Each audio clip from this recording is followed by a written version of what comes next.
premièrement, et qu'il a envoyé quelqu'un pour ton salut. Nous avons remarqué qu'il dit que celui qui croit en lui ne périsse point.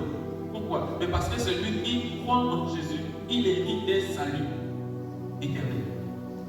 Il hérite des saluts envoyés par Dieu. Ça veut dire que nous étions en danger de mort, nous étions rejetés, mais à cause de Jésus, à cause de la parole, nous avons hérité une nouvelle vie, une nouvelle espérance, une nouvelle manière de voir les choses.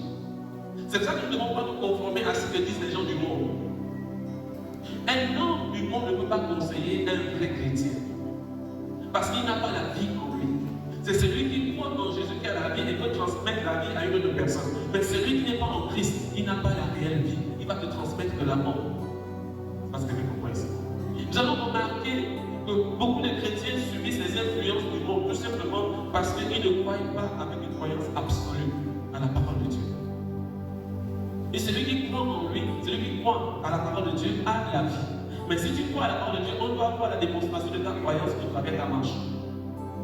On va savoir que tu crois selon ce qu'on voit de tes œuvres, ce qu'on te voit faire. On voit comment tu es, ce que tu as appris parce que tu as changé ta manière d'être. On ne peut pas cacher ça. Un vrai chrétien ne peut pas cacher sa vie. Parce qu'on voit au travers de ta vie le changement. Donc c'est dans la parole de Dieu que nous avons la vie. Aujourd'hui, beaucoup de chrétiens ne s'attachent pas à la parole de Dieu.